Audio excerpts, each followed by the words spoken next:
Hey, what's going on YouTube? It's Kevin and Dennis. I hope you guys are having a great night. Please make sure you start this video off by clicking that thumbs up button. And before I start this video, there will be a video in the future where I discuss the Scorpion Show barbecue, but I do want to say thank you to everybody who came, showed up, and showed out. And I want to say thank you to everyone who donated to the Scorpion Show barbecue. We'll talk about all of that in the future. But for right now, let me tell y'all, I've been working on the ScorpionShow.com. I'm really working on that website, so I'm going to need y'all to go on over, visit the website. I'm going to be posting on it every day, and I would love to see your comments on there.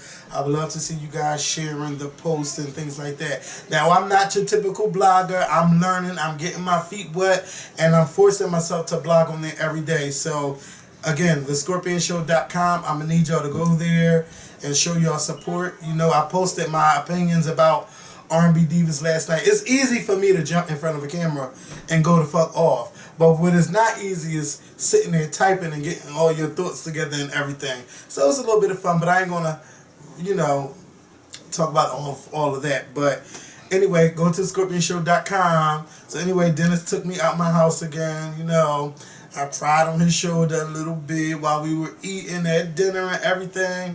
So he came here and he was like, no, come on, let's do a video. Let's talk about these R&B divas right quick. And I was like, I don't know. But I was like, yeah, bitch, I'll do it. Come on, let's do it. So we're going to talk about R&B divas last night. And it's called The Show Must Go On. And, the show must go on. So, Dennis, welcome to the Scorpion Show. Welcome back. Welcome back. Thanks for having me, and y'all know I'm like real.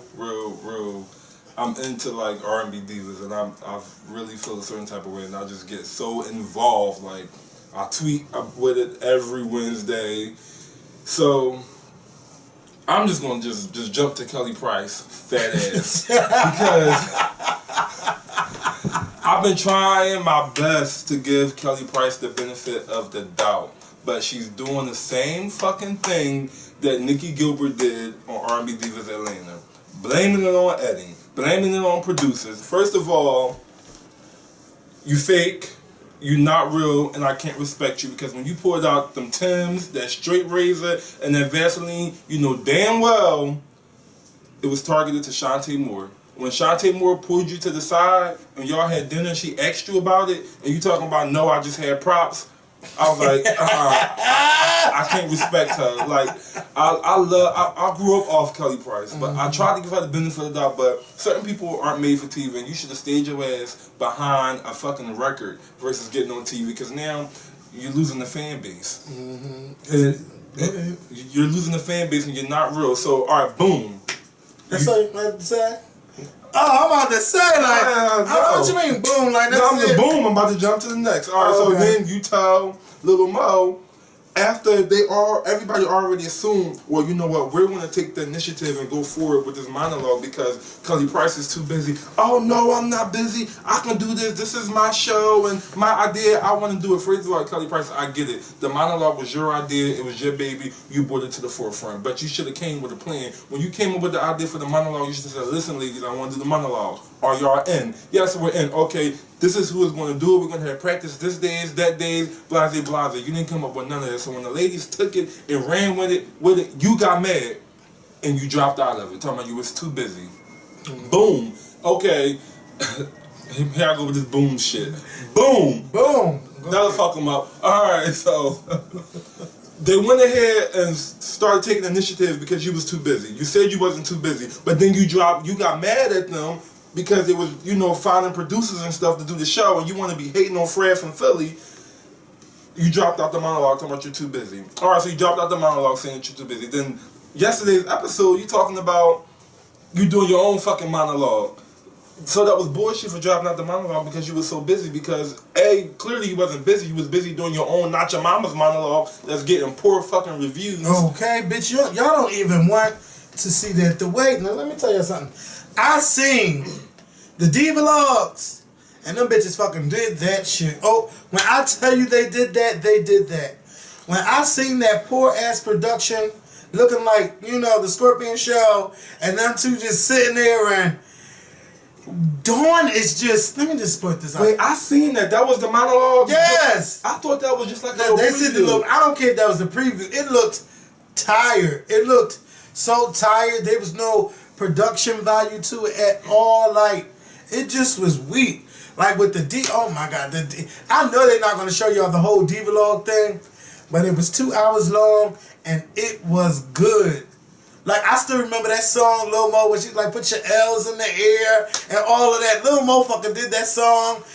Shantae Moore did her song and she kept hitting the her little whistle register. Claudette Ortiz caught the motherfucking Holy Ghost. And I'm telling y'all what happened, but I'm just saying, it just was good. But you know, I'm really feeling R&B Divas LA, and I'm loving it way better than the originals R&B Divas. It's just that I don't know. I just get first of all, I get excited when I hear I'm a Diva song. They get me all hyped up and everything.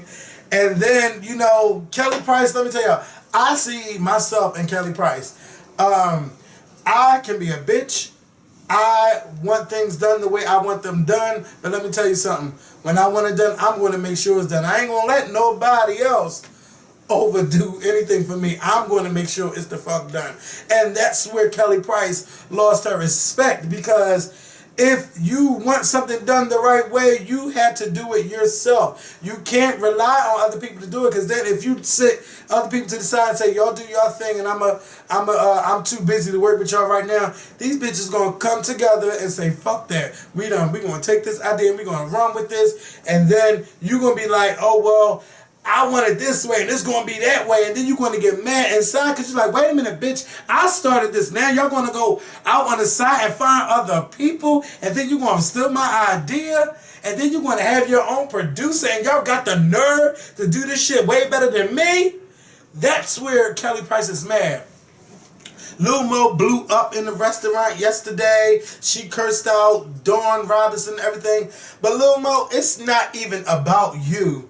It's about Shantae Moore, because as you said, Kelly Price and Shantae Moore, they are already friends, and you wanted to stay to the side and stay out of it. Your thing was, you know, you said what you said to Dawn about what you told Kelly, so now you want to talk to Kelly because you wanted to find out about Kelly. They want to talk to you, but Mo, it's not even about you. But I do understand why you're mad, because first of all, you're the fuck in limbo. Am I going to live in LA? Am I not going to live in LA? What's going on with this Diva-log shit? You said we were going to have this done by this date, and Kelly Price, you giving everybody the motherfucking runaround. So I can understand why, you know, Lil Mo was all crying and shit. But Kelly Price, you fucking tried it, calling Jeffrey. And when I say she was calling Jeffrey, you know how your child is around the corner? She called him like a dog, yes, like a fucking puppy. You come to that fucking door, Jeffrey Rowe, in a fucking restaurant though. In a restaurant. Even though there was nobody in there. And they kept using that same one restaurant. I don't know if anybody else noticed it, but I did. Okay, but boom. It's the same fucking restaurant that they always in. But it's like, Kelly, all you had to do is just be upfront about what you wanted, and you could have got that, but you didn't. You wanted to fight them. You wanted to fight everybody because you wasn't in control. And then you went off and did your own little Diva-log thing, and just instead of saying like, fuck it, I'll just do my own thing, you made it seem like, all right, well, I'm just out. Like you didn't tell the girls anything. You just didn't. And you know, I don't feel sorry for you. Like I don't. And then, you know, Dennis was telling me about Nicki Gilbert writing on Instagram about everything. Let me tell you something, Nicki Gilbert, you don't have anything to do with it. The only thing you had to do with is that you're an executive producer. What you and Kelly Price went through are, to me, they are two different issues. Like, you were just a bitch from the door. Kelly Price has a reason to be a bitch, but she's not being an honest bitch about what's going on. She's not being honest, like, you know, if she probably would have came to the girls and said, this is my idea, this is not going the way I wanted it to go, and I apologize for being so busy, but, you know, or maybe she could have compromised with the girls and said, because first of all, she didn't have a plan.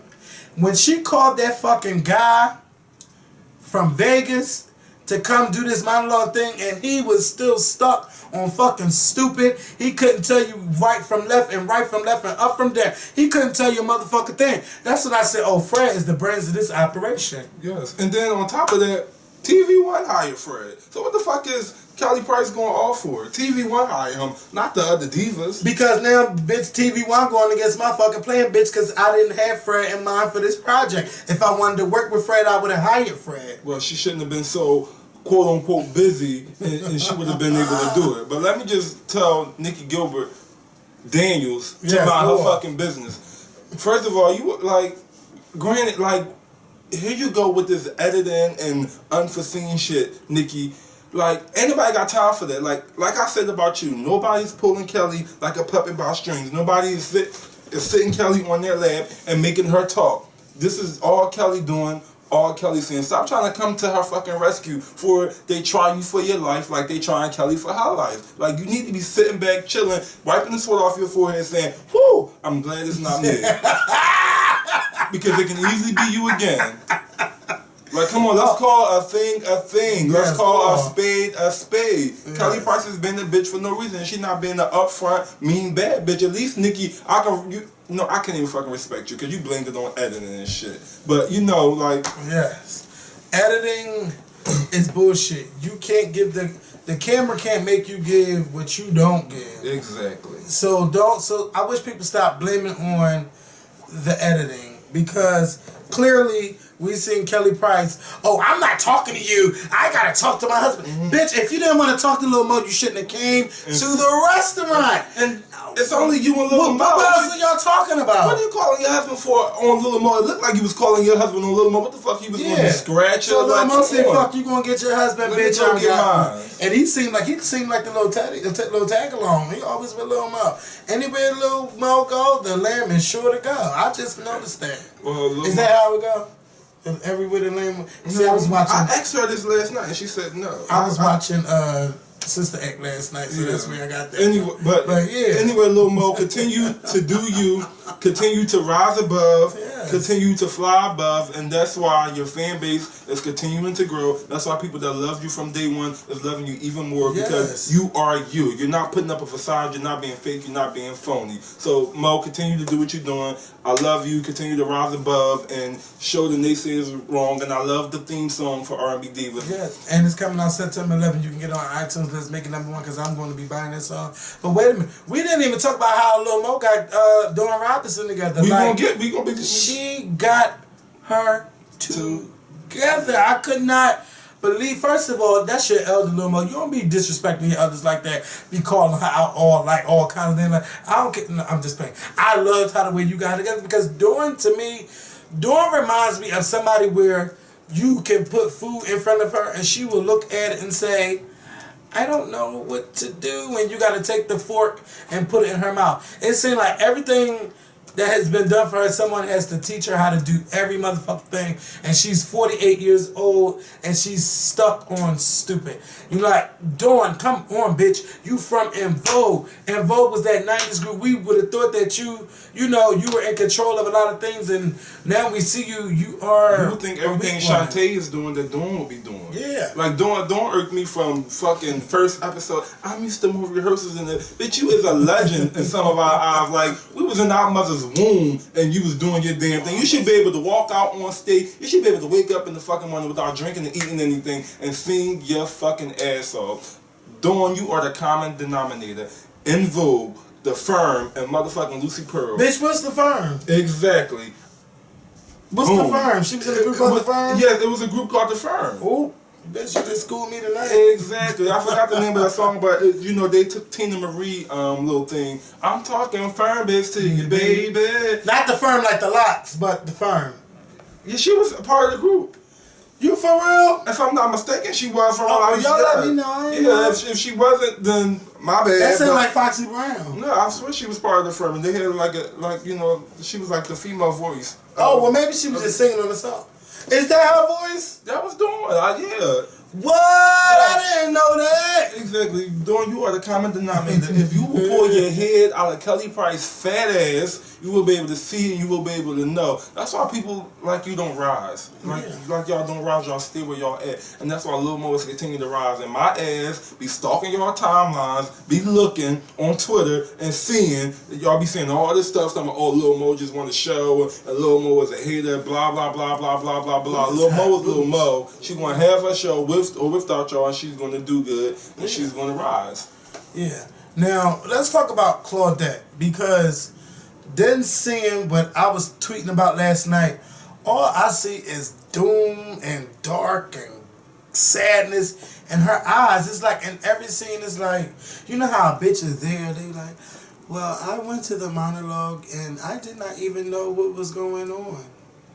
Like, that's what she was giving me. And even in the scene, I understand why she was sad about her daughter, because, bitch, I would be going off too. But it just seems like something isn't right. And I want to put my finger on it, but I don't know. She's just so sad. It's a lost soul on that show. And I'm so surprised that none of the divas, because they also rapped about what's going on with Kelly Price, has noticed, like, girl, what is up with you? Like, why? What's going on? Because I know if I'm like, these bitches know, they already know me. If I'm not right, or if I'm not in the right mood, somebody say something's going on with him. And you don't even have to know her like that, but you could be around her and see, like, well, damn, look at her right there, sitting there talking to Rodney. Look at her.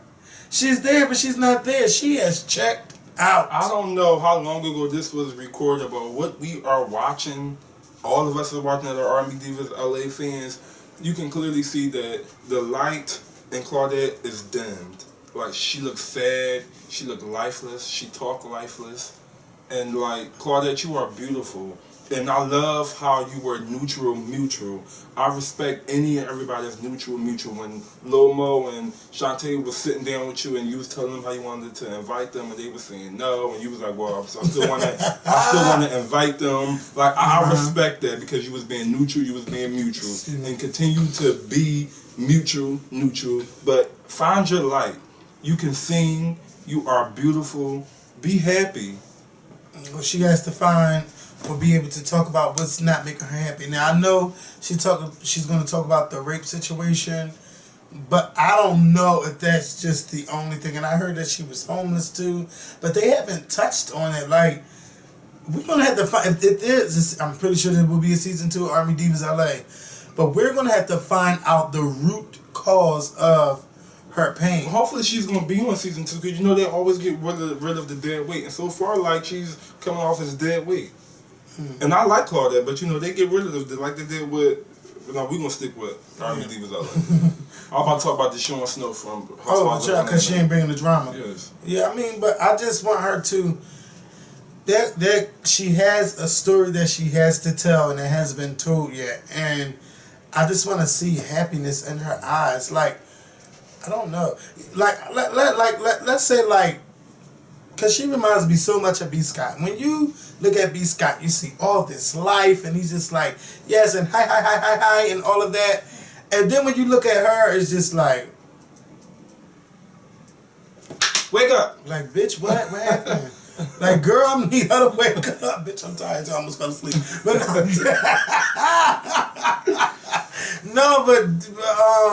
but I just want Claudette to know that, you know, God is always there. I'm pretty sure, I hope that by now she has dealt with what's going on, or have been able to talk about it, because I love how she brought that therapist, Dr. Nicole, to the house. Dr. Nicole got them girls together. They was like, well, damn, I didn't even see shit like that. Well, I know, you know, because you're going to need therapy when you talk about your deep, dark secrets and things like that.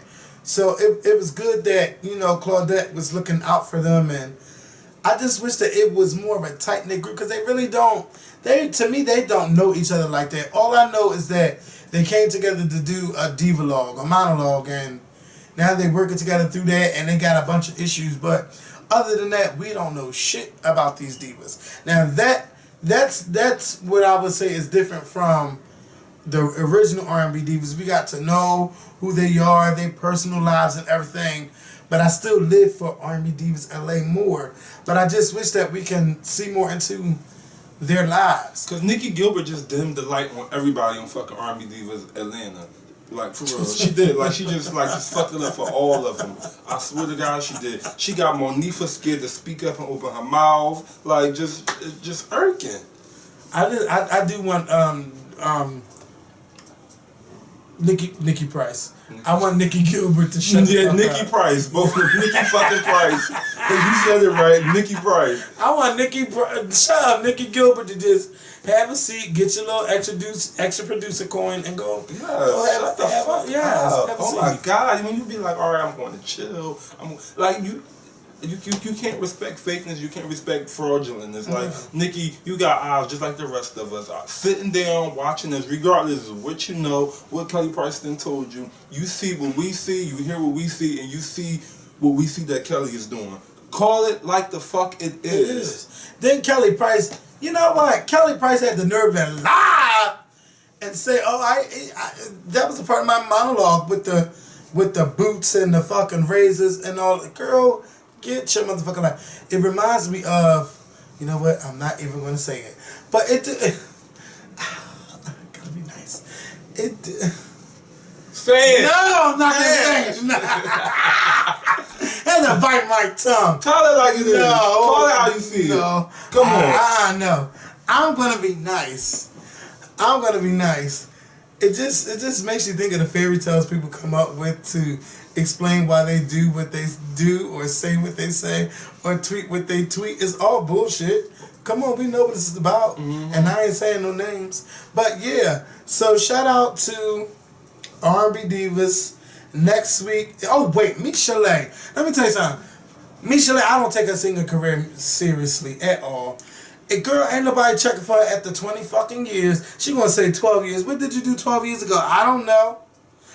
Michel'le, your last big hit was Something in My Heart. And that was, what? It was a song after them. Something in My Heart was her breakout Really? introduction song. It was that song that she performed last night. But that song was still 20 years ago. Yes. Get your life. But wait, no. Lil Mo tried. She tried doing for her life when she referenced to the other girls that were in Vogue as the real fucking in Vogue. I hollered in my Look. I'm too broad. No disrespect. That was disrespect. You tried it.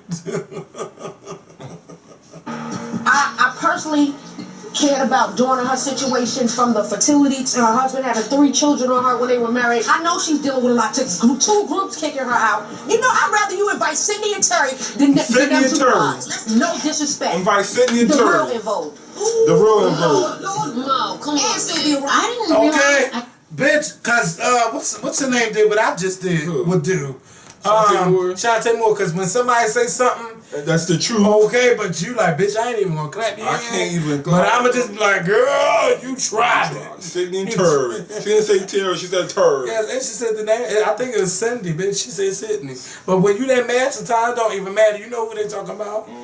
So these girls was just, Lil Mo was just a breakout for me on tonight's episode, because I've been waiting for her ass to break. Yes. I'm like, bitch, what is going on? I don't care what you say, Lil Mo. You let Kelly Price get you and what you call them together, Shantae Moore. Oh, she reprimanded y'all like she was a fucking school teacher. Fucking Kelly Price kicked Fred out and he ain't come back, and she sat on the other side and y'all said everything. She handed y'all asses and both of y'all sat right there and fucking accepted it. Kelly Price, who the fuck is you? All y'all on TV. You're all on there for the same fucking reasons, to get better, to grow better, and to build a bigger audience. The only thing about you, Kelly Price, you is decreasing your audience because you're not being real. Us as people that watch this show, we can respect with real. We gravitate towards real. When you up there and you being fake, when clearly, I'm going to refer back to a couple episodes ago when Lil Mo and Shantae Moore sat down and told you about Fred. When you first meet Fred, you act like you didn't know nothing about him. Yes. Bullshit, all capital letters. Like, girl, bye. She really tried it. But you tried it. And that's why everybody that's fans of this show tries you for your life. Yes. So next week, we're going to see what's going down. It's going to be the Not Your Mama monologues versus the R&B Divas Divalogues. Bitch, I got to turn this fan back on. Look at this sweat just pouring off the side of my head. So, yes, shout out to the R&B Divas. I don't know what I'm gonna watch after R&B Divas go off because they were my Wednesday nights, and I don't know if you probably don't watch it, but you know Tyler Perry and the Have and the Have-Nots. Oh my God, it's just so fucking good. And Miss Veronica Harrington, bitch, you is getting everybody together right now. Like in them last couple minutes, like you fucking did that scene. Them last 10 minutes, that was all you. And I don't even like her character all like that. First of all, and when I see her face, I be like, oh my God, like what did she do to her face? Because you know how somebody stuff cotton in their face? Mm-hmm. That's how her face look, but I ain't gonna judge her. But yeah, the Have and the Have-Nots been giving me my life. When I finish paying my little $8 Netflix bill, I can get back into Orange is the New Black. Then it's so many good shows you gotta be watching. See, I be at work when all these shows come on, and Have and the Have-Nots, unlike any other show like R&B Divas, etc., they come on back to back after it air. The Have and the Have-Nots, it comes on, and you probably can't watch it until no more next week. Yeah. So it's like I you know, a lot of these shows I watch when I get off work because I work 3 p.m. to 11 p.m. So I wish I could watch, but I can't. But shout out to Tyler Perry because I heard that he had a gay character that's not appealing, and well, that's not gay on the eye, but gay. Like I don't know whatever it is, but shout out to you, Tyler Perry, for you know having a gay character on the Have and the Have-Nots. Jeffrey been trying it these last couple weeks, but I get my life from the little gay little thing. But Jeffrey, you tried him, and he's like, I want to talk about people I want to have sex with. He was like, me, and Wyatt went off on Jeffrey. But anyway. We got to go because it's getting too hot in here. I'm already sweating and stuff. So we will talk to y'all soon. Got my L's up for a little more. I love you, Mo. All right, now see, don't be. I gotta find out why she say put the L's up. Lil Mo, Lil. Oh, that's for Lil Mo. I'm assuming it better be. Well, I gotta hear the song again. But she was singing it a couple weeks ago. But she's like 6 foot, 7 foot. That's the song she sang during the. Lil Mo fucking killed. Let me get the fuck out off here because I'm splitting it. Lil Mo, you fucking did that shit. See y'all next week.